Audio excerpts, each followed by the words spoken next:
জনগণের কাছে উন্নয়নের বার্তা পৌঁছে দিতে বসানো হয়েছিল অত্যাধুনিক এলইডি স্ক্রিন, কিন্তু লক্ষ লক্ষ টাকা খরচ করে স্থাপিত সেই স্ক্রিনই এখন অন্ধকারে।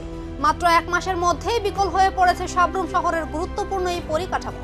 সাব্রুম শহরকে আরও অত্যাধুনিক ও আকর্ষণীয় করে তোলার লক্ষ্যে শহরের প্রাণকেন্দ্র অটো স্ট্যান্ড সংলগ্ন চৌমাথায় বসানো হয়েছিল একটি বড় এলইডি ডিসপ্লে স্ক্রিন। রাজ্য সরকারের বিভিন্ন উন্নয়নমূলক প্রকল্প, সরকারি বার্তা এবং নগর পঞ্চায়েতের কর্মসূচি সাধারণ মানুষের সামনে তুলে ধরার উদ্দেশ্যেই লক্ষ লক্ষ টাকা ব্যয়ে এই স্ক্রিন স্থাপন করা হয়েছিল। কিন্তু স্থানীয়দের অভিযোগ, উদ্বোধনের মাত্র কিছুদিনের মধ্যেই স্ক্রিনটিতে প্রযুক্তিগত সমস্যা দেখা দেয়।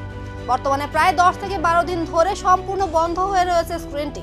সবচেয়ে বড় প্রশ্ন, সরকারি অর্থে নির্মিত এই প্রকল্প এত দ্রুত অচল হয়ে পড়ল কিভাবে? আর দীর্ঘদিন বন্ধ থাকলেও কেন এখনো মেরামতের উদ্যোগ চোখে পড়ছে না? স্থানীয় ব্যবসায়ীরা জানান, শুধু এলইডি স্ক্রিন নয়, সাব্রুম বাজার এলাকার বহু স্ট্রিট লাইটও দীর্ঘদিন ধরে বিকল অবস্থায় রয়েছে। ফলে সন্ধ্যার পর নানা সমস্যার সম্মুখীন হতে হচ্ছে সাধারণ মানুষকে। আমার নাম লিটন সাহা। এটা কোন জায়গা? এটা তো অ্যাকচুয়ালি সাব্রুম হসপিটাল জমনিও ধরে প্লাস হরিজমনিও ধরে। এই আপনার সামনে যে একটা এলইডি স্ক্রিন নতুন লাগানো হয়েছিল, তো এটা আমরা দেখতে পাচ্ছি বেশ কয়েকদিন ধরে বন্ধ। এটা কি ঠিক আছে নাকি? না, অনেক দিন বন্ধ, ম্যাক্সিমাম 12 থেকে 14 দিনের মতন বন্ধ হইব মনে হয়। মেলার পরের থেকে টোটালি অফ। এটা কি চালানো হইতেছে না খারাপ হয়ে রয়েছে?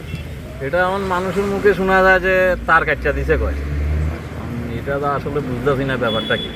আর এমনি তো সাব্রুম হসপিটালের সামনে তো এমনি তো অন্ধকারচ্ছন্ন ভাব দেখা যেতেছে।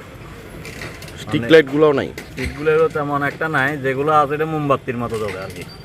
তো আপনি তো দীর্ঘদিন ধরে এখানে এই অস্থায়ীভাবে দোকান করতেছেন, তো আপনার কাছে কি মনে হয়? এটা তো লক্ষাধিকের টাকার উপর, লক্ষ লক্ষ টাকা ব্যয় করে এটা খরচ করে এটা বানানো হয়েছে, তো এটা কি এখন কাজে পৌঁছতেছে? প্রশাসনিকভাবে নগর পঞ্চায়েত এটা দেখতে পারে যে জোর কদম এটা চালানোর, মানে এত টাকা খরচ করে যদি এটা অফ থাকে তাহলে টাউনের আর এত টাকা খরচ করার কি দরকার আছে? ঠিক আছে, এটা প্রশাসনিকভাবে দেখতে পারে ভিতরে কি যানজট আছে, ভিতরে তো ভুল ত্রুটি দেখতেই পারে, শর্ট সার্কিটের ব্যাপার থাকতেই পারে। এটা সেটিং করে তো লাগাই দেওয়ার দরকার।